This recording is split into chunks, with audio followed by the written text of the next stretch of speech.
I was just like, in my head, it didn't register to me that probably the child would have passed away. I was just like, maybe, you know, the way kids like to play around in the stomach. Sometimes they kick, sometimes they do not kick, sometimes like their kicks reduce. Hi guys, my name is Wendy Mwatha, and this is my bun in the oven story.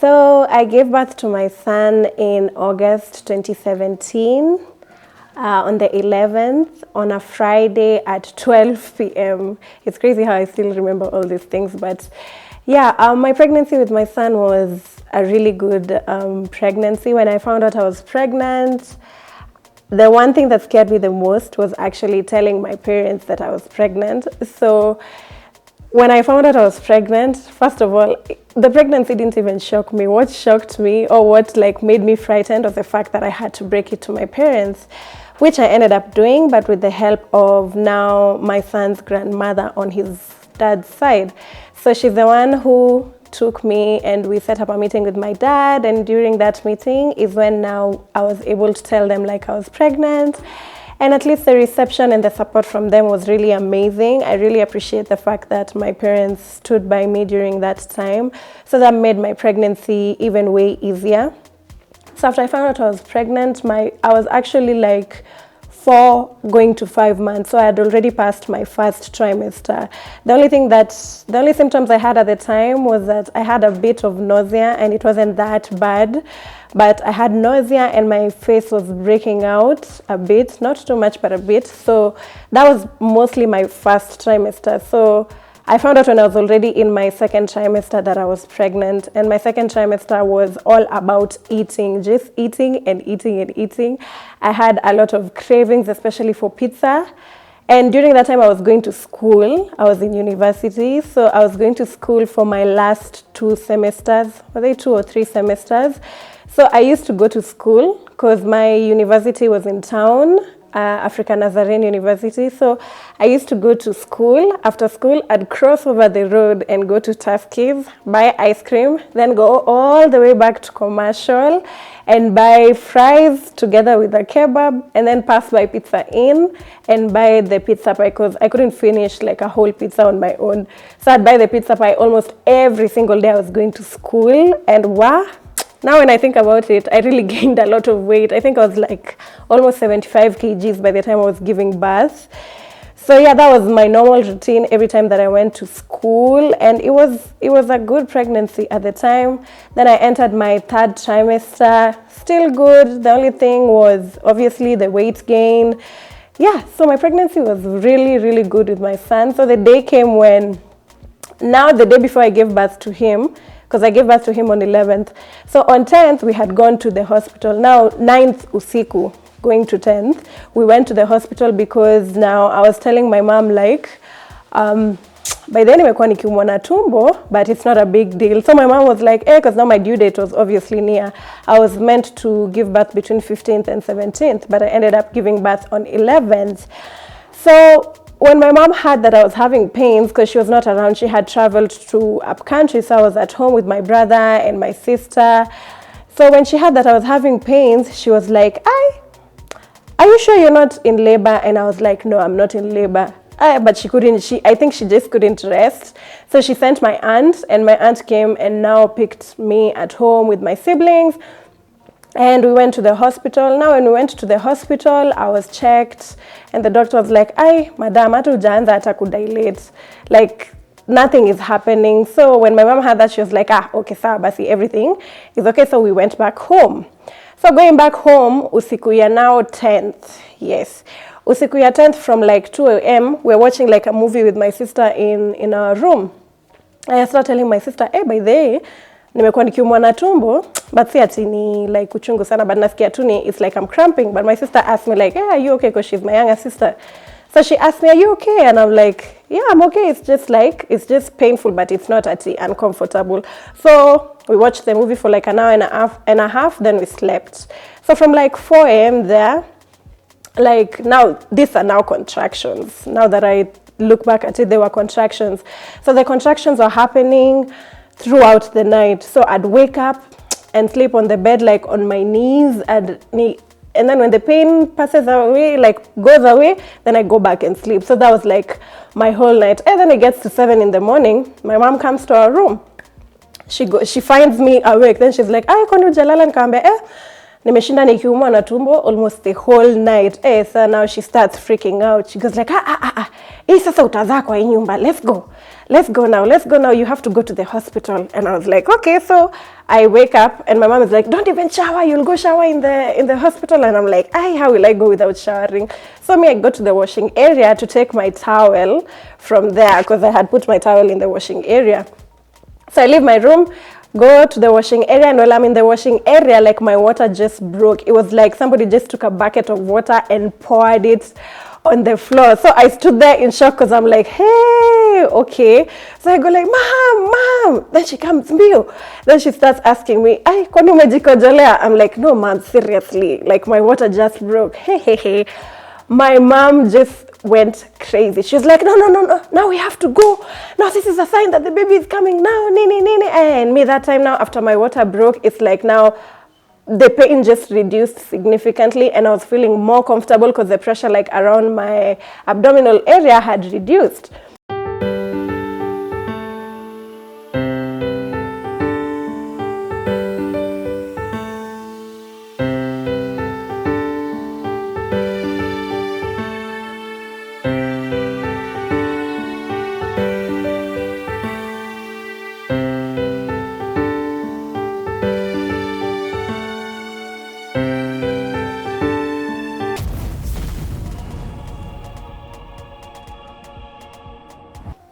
So now my mom is really pressuring me. She's telling me, let's go. Me, I went, I took my shower, pole. I was letting the water, like, I was enjoying the water. She literally came and pulled me out of the shower, like, we have to go now.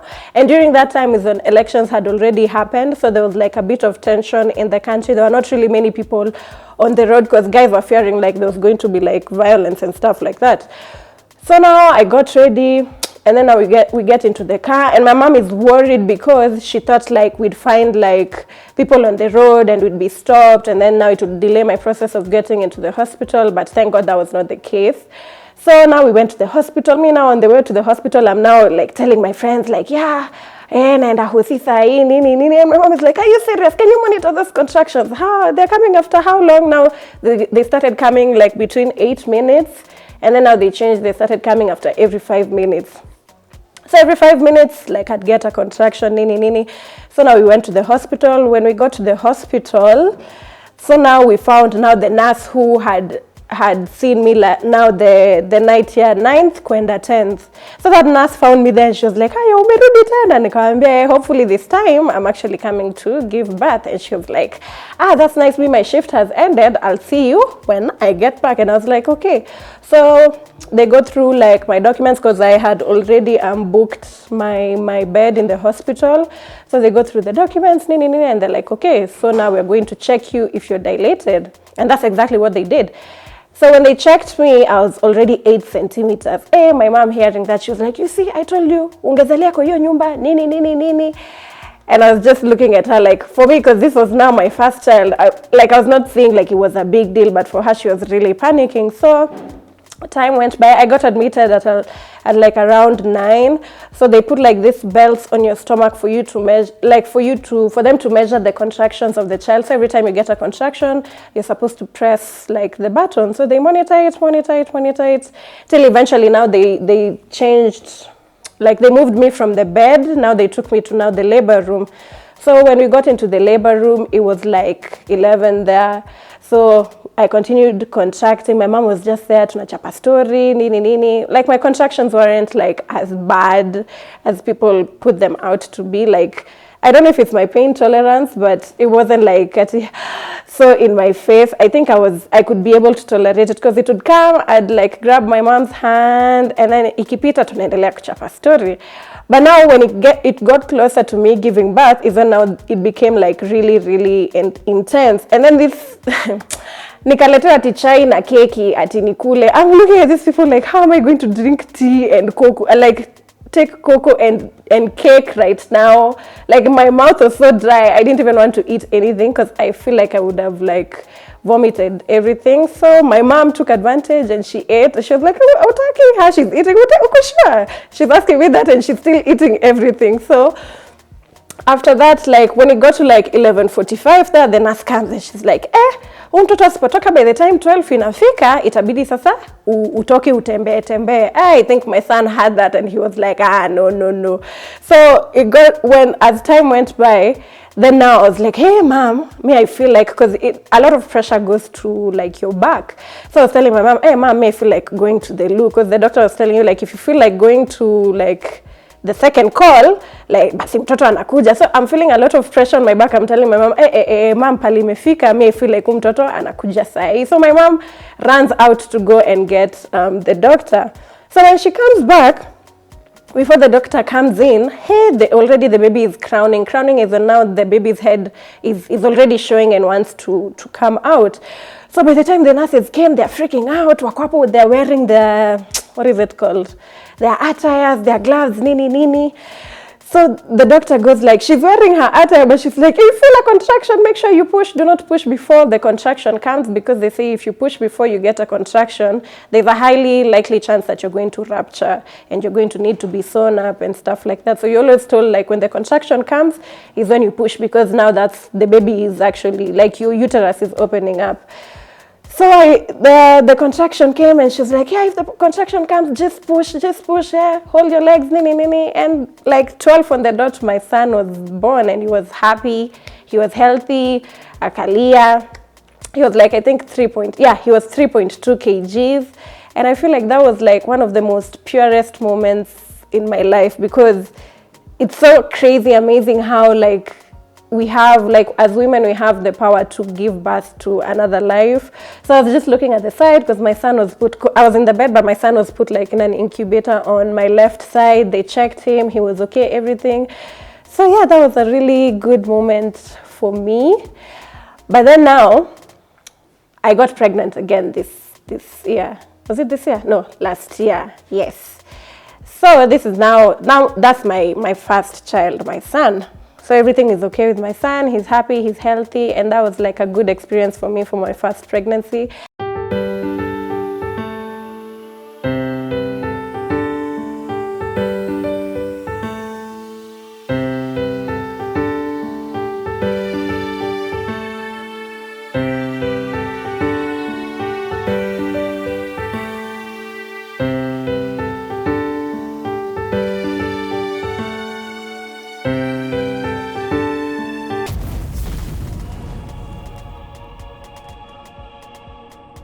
Now my second pregnancy, I got pregnant in November actually. Yeah, and unfortunately in December, I ended up contracting corona. So I was sick with corona for like, basically the whole of December. Like my life was just on a standstill because I couldn't leave the house. Like there's nothing I could do like outside the house because I had to be quarantined, and it's because I had done like a few jobs, because I'm a model. I had done like a few jobs the previous week, and after that week is when I started feeling like ill. So I ended up getting tested and I found out that I had corona. So basically through the whole of December till January, I was sick. So the first of like during New Year's Eve is when like the doctor texted me and told me like, now he texted me my results and showed me like I was negative, and I was so happy. So now after that is when now I found out that I was pregnant, because like during that time I was sick, it was the last thing on my mind. Like it didn't hit me that I had missed my periods. So I was pregnant during that time and I didn't know. I was like 5 weeks, and I didn't know. So my second pregnancy was not as smooth as my first pregnancy, especially because how do I say it? Like my nausea was horrible. I was actually vomiting almost all the time. for the first trimester. It wasn't as smooth as my first pregnancy. And then I also ended up fainting. Yeah, during that time, like in my second trimester, I ended up fainting, and then I ended up having like low blood pressure, of which I was thinking like it was my fault because I didn't like pass the information to the doctor that I was told I had low blood pressure. Because when you go get your antenatal checkups, you first get your pressure taken and your height and your weight before now they take you to the doctor. So in my head, I assumed that probably they had communicated to each other and the doctor knew that I had low blood pressure, but I was never really given any medication for low blood pressure. So fast forward to, that was this year now. Now fast forward to like in April. Yeah, the last week of April, during that weekend, is when now my child stopped kicking, and I was just like, in my head, it didn't register to me that probably the child would have passed away. I was just like, maybe, you know, the way kids like to play around in the stomach. Sometimes they kick, sometimes they do not kick, sometimes like their kicks reduce, but like she just stopped like kicking completely. So we went to the hospital. And then going to the hospital is when now we found out that we had lost our child. And during that time is when I also actually found out that I was going to have a daughter, because I had the ultrasound that I went to was the ultrasound that was supposed to be our gender reveal or something like that. But it ended up being the day that we found out like our daughter was no longer there. So going to the hospital, they had to induce me, like do a lot of tests, like blood work, just to make sure like your blood can clot again, you know, like they do a lot of tests like blood work and things like that, so that they make sure that your life won't be at risk when you give birth or after you give birth. So going to the hospital again, I was induced. So they have a maximum of 4 pills that they induce you with. So in the process, you can be fully dilated, or like even after the 4 pills, you're not like ready to give birth, is when now they inject you with medicine to help the process go faster. So each pill takes 4 hours to work. So the first pill I was given at like 1 p.m. Yes, that was on 6th of May. Yeah, that was a month, like almost 2 months ago. So I was given the first pill then. So it took 4 hours. By the time I was getting to 4 hours, the doctor came and checked me. I was still not dilated yet. Then they gave me the second pill. So the second pill now became more effective. And around 7:30 there is when now the pain became like a lot. So I called the nurse and I was like, can you please check me, because I feel like the pain is becoming too much and I feel like the baby is almost coming. And she was like, because it takes 4 hours for the pill to work, you have to wait till 8 p.m. for the doctor to come and check you. And I was like, okay. Naweza vumilia at least another 30 minutes. So getting to 8 o'clock now, the pain was like intense. So I call her and I'm like, can you please call the doctor, because I feel like you guys should come and check me, because this pain is getting like too much. So by the time she left, coming back, she found like I had already given birth. Unfortunately, I gave birth like on my own because they were not there. So coming, she freaked out and she found like I had already given birth. That's when now she came and called the doctor, and the doctor now came, helped me deliver the placenta, and yeah, that's how now I gave birth to my second child. It wasn't really the best experience for me. It's not a good experience for anyone out there. I don't feel like anyone should ever go through the pain of losing a child, but I tend to believe that every experience has its own reasons. And yeah, as of today, I feel like I'm healing better. At least my son is here. He makes me happy and I'm healthy. I'm perfectly fine. Like nothing went wrong with me, because that was my biggest fear. Like at the moment I was thinking, let me just give birth to this child, because I don't want anything bad to happen to me, because I don't want to leave my son in this world without a mother. So that was my main focus during that time. I was like, I have to be okay. I have to be okay. So after I gave birth, and the doctor told me like, you don't need to go to theater, because the placenta came out in one piece, the baby came out in one piece. So that was like my biggest relief.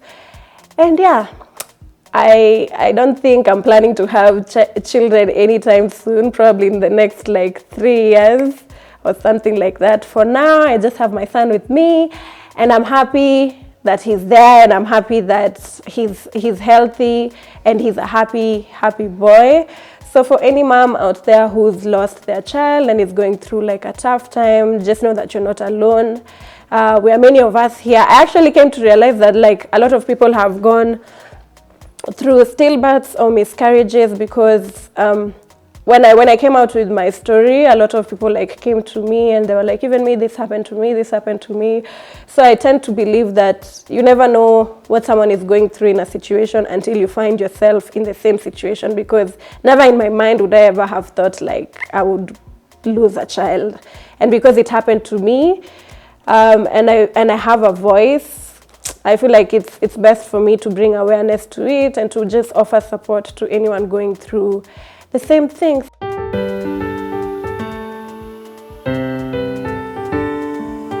So during my clinic visits, normally like in both my pregnancies, I'd go to a different hospital than the hospital I'd go to when I'm giving birth, because I tend to believe, not really tend to believe, but the experience that I had with my son the first time, it was just a small clinic, very intimate, and the level of interaction that you get from such clinics I feel is way better than when you go to like a big hospital, because they're able to like check on you like fully 100%. And they ask you like, what's going on with you? How do you need me to help you? Like even with my son, after I gave birth to my son, where I was going to for my clinic days, the lady actually called me and like, your due date is supposed to be any day from now. How are you doing? How are you feeling? And I was like, actually, I'm in the hospital. I just gave birth.